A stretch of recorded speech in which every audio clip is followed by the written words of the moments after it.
Oi, Débora, tudo bem? Eu sou a Ene, eu sou jornalista do site do canal Futura. E, Débora, o seu projeto, o Escola Mais Diversa, é um projeto muito urgente, né? E muito importante hoje, desde hoje e sempre, principalmente pelas experiências que nós, LGBTs, passamos e o que a gente quer para as novas gerações, né? Eu queria que você se apresentasse e queria que você contasse um pouquinho da motivação que vocês tiveram para criar o projeto. Boa tarde, Amy, tudo bom? Primeiro, obrigada pelo convite, né, por querer conversar um pouco sobre Escola Mais Diversa, então eu agradeço o contato também. E dizer um pouco, vou contar um pouco como surgiu a Escola Mais Diversa, que é um projeto proposto pelo CIEDES, que é uma organização da sociedade civil, com sede no Rio de Janeiro, CIEDES, a qual eu trabalho, sou coordenadora de projetos sociais. E o Escola Mais Diversa ele surgiu a partir da história de vida de dois colaboradores, diretamente, assim, que trouxe assim esse primeiro momento, essa primeira escrita, essa primeira urgência. Então, surge a partir da vida de dois colaboradores do CIEDES, que tiveram situações de violências, né, que passaram por situações de violências, além, né, de toda a vida. Então, são colaboradores LGBTQIA+, colaboradores negros, e que tiveram enfrentamento e momento de violência no ambiente escolar. Então, foi a partir dessa retomada aos estudos que uma colega, colaboradora, retomou como sendo mulher trans, retornou aos estudos no EJA e se deparou com a resistência dos professores, né? Então, foi uma situação vivenciada, né? Há poucos anos, assim, posso dizer, em 2019, diretamente. E trouxe esse relato, compartilhou com o CIEDES, né, com a equipe do CIEDES, e no momento que houve esse compartilhamento da história, é, estava em aberto a segunda edição do edital LGBTQIA+, um edital do Itaú Unibanco junto com a Mais Diversidade. Então, foi no momento desse edital que o CIEDES escreveu essa proposta, a partir, então, desse olhar como forma, né, como ferramenta, né, escrever uma proposta de contribuir com estratégias de enfrentamento à LGBTfobia nos ambientes educacionais. Então, pensando em escolas diretamente, no ensino público, mas também pensando nas instituições educacionais, né? Para além da estrutura escolar que nós também temos grandes espaços, estruturas que são instituições educadoras também. Então, surgiu a partir dessas histórias, assim. Entendi. E qual é o objetivo do projeto? O que é o Escola Mais Diversa? Porque vocês têm várias frentes, né? Verdade. O Escola ele tem como objetivo central norteador a contribuição com estratégias ao enfrentamento, né, à LGBTfobia no ambiente escolar, né, como apresentei, mas de que forma, né, como que a gente pensa nessa contribuição e como que nós desenhamos, né, construímos as contribuições, propondo um mapa da diversidade. A proposta do mapa da diversidade que existir subsídios para os professores e para os estudantes poderem, né, de fato, construir planos de aula ou possibilitar a realização dessa pauta de luta muito importante da comunidade, da população LGBTQIA+, nos ambientes educacionais mesmo, no dia a dia. Então, o mapa da diversidade ele é uma caixa de ferramentas pedagógicas e a gente inclui, né, a gente olha para essa caixa e visualiza um mini documentário, que é o Vozes Mais Diversas, são narrativas de personagens sobre a sua vida, sobre a sua própria vida, mas sobre toda a fase da educação, da escola e como ela se dá na vida adulta, né? Como as contribuições da escola também se multiplicam, se relacionam com a vida adulta, a construção de identidade. Então, o Vozes Mais Diversas, o jogo de cartas, que é o jogo Diversidade em Ação. Nele, a gente propõe perguntas na temática educação, mundo do trabalho e cidadania. Então, perguntas que dialogam e não que estão diretamente relacionadas a essas temáticas. e planos de ação desenvolvidos e co-criadas pelas juventudes LGBTQIA+, que foram juventudes selecionadas também pelo projeto, para a participação do projeto, eu vou contar um pouquinho depois. Então, planos de ação e sugestões para uma escola mais diversa. Então, a gente tem um mapa da diversidade recheado com estratégias, mini documentário, plano de aula, sugestões das juventudes e jogos de cartas, um jogo de cartas. Qualquer educador ou qualquer instituição pode adotar esses jogos, pode levar para a sua escola, ou levar para os seus grupos essas ferramentas para falar sobre diversidade? Isso é importantíssimo, Amy, porque o acesso ao mapa da diversidade, ele é totalmente gratuito pela plataforma, pelo site, que a gente construiu também enquanto projeto, para poder disponibilizar.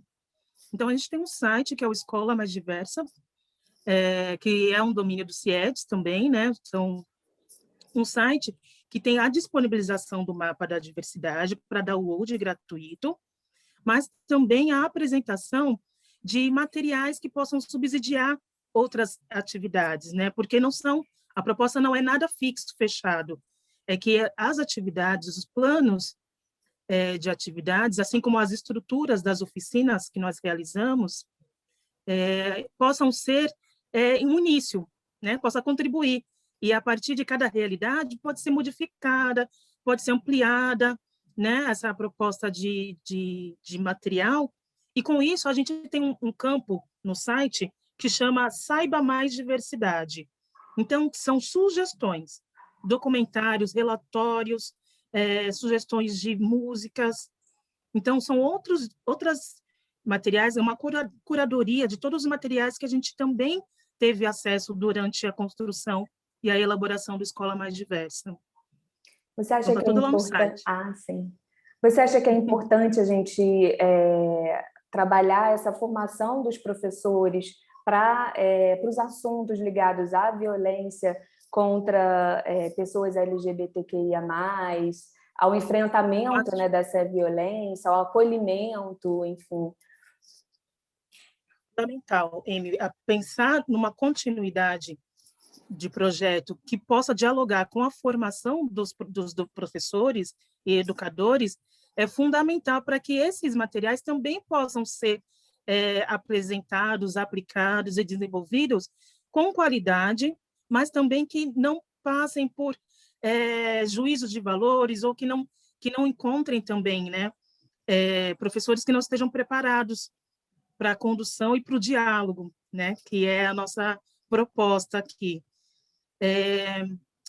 Eu falei um pouco das juventudes, né, na contribuição das juventudes no mapa da diversidade, e quando você me traz essa pergunta da importância da formação dos professores, eu trago diretamente esse momento que o Escola Mais Diversa vivenciou, que foram as oficinas online. Então, para construir e para elaborar e entender quais seriam as melhores estratégias, os melhores caminhos para o mapa da diversidade, o primeiro momento foi ouvir as juventudes, que foi dialogar com jovens LGBTQIA+, de todo o Brasil, e a partir das experiências dessas juventudes, a gente também convidou esse grupo, convidou essas pessoas para construir o mapa da diversidade com a gente. Então, a escuta nesse processo é fundamental. Então, a gente realizou em dezembro 6 oficinas online para dialogar sobre questões LGBTQIA+, como, por exemplo, garantia de direitos. Então, quando a gente fala de educação, a gente está falando de garantia de direitos de uma população, de visibilidade, de acesso, mas de garantia de direitos, né? Então, que é muito importante. Então, a gente falou desse lugar de garantia de direitos, falamos sobre corpos, corpas, e como que a gente identifica, como que a gente se apresenta nesse mundo, e como que essas juventudes se apresentam lá em Manaus, em Belém do Pará, como essa juventude se apresenta no Rio de Janeiro, em Minas. Então, dialogar com as diversidades, inclusive, dos nossos territórios, né, do território brasileiro. Então, quando a gente pensa no material e diz que é para contribuir com os professores e estudantes, a gente precisa dialogar com esses estudantes e professores também. Então, é uma proposta da escola de continuidade, inclusive da Escola Mais Diversa, que a gente possa realizar formações. Então, o próximo passo é entender Deu uma travada. também, né? Desculpa. A escola Deu pública ela uma é muito travada. carente. Deu uma travada. Desculpa, não entendi. Deu uma Ah, travou. Aí, se você puder, o próximo passo que você tinha falado é entender. Isso. O próximo passo é também fazer esse diálogo com os professores, né? A formação, né, dos professores e dos educadores para também utilizar esse material, que é o mapa da diversidade, mas para principalmente escutarem os estudantes, né? É um canal de escuta, né? De entender como é o grupo dos estudantes daquele lugar, o que eles necessitam para esse momento. Então, essa também é uma proposta fundamental, que é a escuta dos professores e formação também. Na série de documentários, inclusive, tem um personagem, né? Um personagem quilombola que fala que os professores, ele apanhava e recebia ofensas, e os professores não sabiam como lidar, né? Enfim. Exatamente. Exatamente. Acho que a Giancal, né? A Giancal ela traz essa contribuição, né, na história de vida dela. A Giancal é uma mulher negra quilombola na região sul do país, né? Que a gente entende a diversidade na região sul do país e uma diversidade de território também, né? A gente está falando de uma população quilombola, negra, então a interseccionalidade, né? Então, eu estou falando de uma mulher negra quilombola e que não é vista, né, dentro da escola, que o corpo dela não era visto dentro da escola, né? Não só a Giancal, mas outros é muito importante acessar vozes mais diversas, né? Esse passo de escutar, da gente ouvir, da gente perguntar a partir do diálogo é fundamental. Então, o mini documentário ele proporciona isso para a gente, né? São histórias de vida como da Giancal, de entender o quanto é profundo a relação. A gente está vivenciando, Amy, atualmente, hoje, em alguns momentos, a mídia consegue trazer alguns casos, né? De professores que estão agredindo estudantes. A gente está no mês do orgulho gay, né? O mês do orgulho. E a gente acabou de ver, a semana passada, um estudante de 11 anos sendo agredido pela professora e pela diretora da escola, né? Porque ele sugeriu o tema sobre orgulho gay, né, sobre a atividade da classe. A gente assistiu no Fantástico, em setembro, estudantes de ensino médio sendo violentados pelas professoras e dizendo que tinha um trejeito afeminado, que estava errado, ou que não sabia se portar, se comportar na escola. Então, a gente tem casos que, infelizmente, na mídia aparece pouco para a gente, de quanto está urgente o diálogo e quanto está urgente a formação dos nossos professores. Eu sou professora de formação, sou formada em matemática e licenciatura. O meu grupo de estudo e de atenção é a juventude e a juventude negra. Então, quando eu olho para as juventudes, é isso, a gente precisa olhar e conversar, não falar sobre ela, mas falar com. Então, como que os professores, a gente como educador, docente, também fala com as juventudes LGBTQIA+, as juventudes, né? E como que a gente faz esse diálogo de não violência? Então, precisa mesmo de formação, e precisa que o poder público faça valer a garantia, né? A gente está falando de novo aqui, Garantia de garantia de direitos, né? Sim. né? Estou falando de garantia de direitos, não é um machismo, agora eu vou ser uma professora legal. Não, é uma garantia, é uma lei, garantia de direitos, de acesso à educação, né? Uhum. E você acha que é importante também trabalhar nas salas de aula? A gente sabe o quão diverso é o nosso país, o quão acolhedor pode ser e muitas vezes não é a escola pública. Trabalhar temas que também passem por corpos dissidentes e que tenham um objetivo focado na questão do abandono escolar pelas pessoas transgêneros. Você acha que essa questão da sexualidade, da questão transgênero também é pouco abordada no ambiente escolar? e muito pouco abordado no ambiente escolar. A gente vive em um país, é pouco abordado por quê? Eu falo nesse sentido de pouco. O Brasil, ele é o país que mais mata a população trans. É um relatório da ANTRA, que anualmente aponta os dados para a gente, para toda a sociedade, né? Então, o site da ANTRA, junto com a Bruna Benevides, que é a presidente da ANTRA, eles apontam para a gente os dados de violência e morte da população trans. Quando você traz essa preocupação e esse lugar, Amy, eu trago junto com você que é um país que está no ranking, como em primeiro lugar de um ranking de assassinato e morte, e eu, Débora, com 36 anos, consegui, a partir de estudos, ter acesso a esse material só na minha vida adulta, é de fato um exemplo de que as escolas e a educação pública não trata dessa questão, e não trata no sentido de acolher e de ter atividades, de ter diálogo com a comunidade escolar como um todo, né? Famílias, representantes de diretoria de escola, mas também entender todo o corpo da escola como educadores, né? Como pessoas que educam e que estão nesse ambiente para, né, educar, compartilhar e conversar, enfim, acolher e também tratar da temática, né? Tratar da temática é apresentar dados, é fazer planos de ação, né? É propor como modificar e como olhar para esse território a partir desses dados de violência, né? Como que a gente ser propositivo mesmo. E entender, né? E de fato, Entender sexualidade, gênero, enfim, corpos dissidentes, entender todas as possibilidades diversas, né? E que muitas vezes nem mesmo nós sabemos, né, onde estamos, enfim.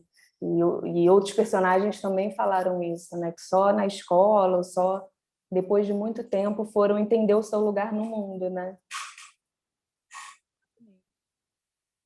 e eu sempre penso muito na interseccionalidade, né? O entender é isso, são encontros, né? Então, eu falo de uma mulher negra, mas ela é uma mulher negra, ela é uma mulher, ela é negra, ela está numa sociedade machista, ela pode ser uma mulher negra trans. Então, são interseccionalidade. Entender de uma mulher negra não é o suficiente para entender qualquer tipo de situações sobre o corpo negro, né? E a interseccionalidade, eu acho que é muito profundo. É uma mulher negra PCD que precisa de um outro encaminhamento, de propósito, tem outras necessidades. Então, de fato, é entender esse corpo dissidentes como um todo, assim. Para finalizar, que eu acho que também, enfim, a gente já estendeu um pouquinho, qual dica você daria para os professores que querem começar a implementar atividades para tornar a escola um ambiente mais acolhedor e menos violento para a população LGBT?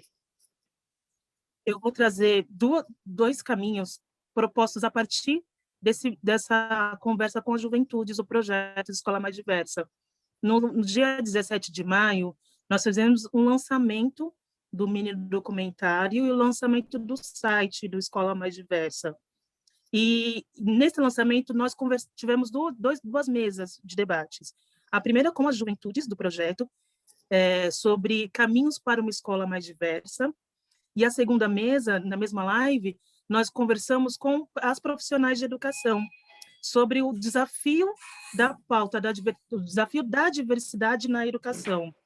Então, foram conversas profundas e conversas muito importantes para que a gente possa também fazer esse convite, né, para todas as pessoas que acessam a escola mais diversa, mas principalmente são juventudes nesse primeiro momento, nessa primeira mesa, são juventudes que estão fazendo licenciatura, são futuros professores e que trouxeram nesse lugar, e eu vou, inclusive, trazer esses dois caminhos para que eu acho que se multiplique. Então, o primeiro é o diálogo. O melhor caminho para entender, para propor e para fazer qualquer atividade, início, é dialogar. Então, vá conversar com os estudantes, mas faça uma conversa de verdade, de escuta, uma escutativa, sobre as necessidades, sobre os caminhos, sobre indicações. Então, é o diálogo e um ambiente seguro, como você trouxe, Amy, né? A escola não necessariamente é um ambiente seguro, né?